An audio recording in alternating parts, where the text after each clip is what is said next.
আমি চাবি আমার দেয় নাই পরে আমি নিরুপায় হয়ে এইখানে বালুর মধ্যে আমি শেষ দিয়ে পড়ে আছি। আমি আল্লাহ আমার জামাইরে বাঁচার মতো এখানে কেউ নেই, তুমি রক্ষা করিও। এই কথা বললে আমি আবার উপরে গেছি চাবির জন্য, এরা কেউ বাইর হয় নাই। এ দারোয়ান বলে আমাকে কি হয়েছে, আমি কি হয়েছে, আমার আত্মনাদ আকাশ পর্যন্ত পৌঁছাইছে। আমার আত্মনাদকে আপনি শুনেন নাই, আমার জামাইরে যে বাইরে যে গুলি করতেছে, চাবি কয় চাবি দেন। এই আমার বলে চাবি আমার কাছে নাই, চাবি বাড়িওয়ালার কাছে। তখন আমি লাভ দিয়ে তিনতলায় উঠে গেছি, দৌড়িয়ে তিনতলায় উঠে টিকা দিতে দিতে তিনতলায় গেছি। তিনতলায় বাড়িওয়ালার দরজা পিটাইতে পিটাইতে অনেকক্ষণ পর্যন্ত আমি ওখানে ছিলাম।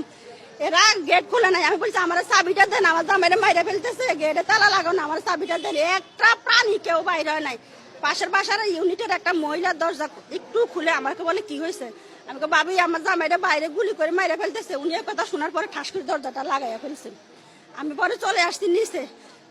এই দারোয়ানেরা আমি চাবি আমার দেয় নাই পরে আমি নিরুপায় হয়ে এইখানে বালুর মধ্যে আমি শেষ দিয়ে পড়ে আছি। আমি আল্লাহ আমার জামাইরে বাঁচার মতো এখানে কেউ নেই, তুমি রক্ষা করিও।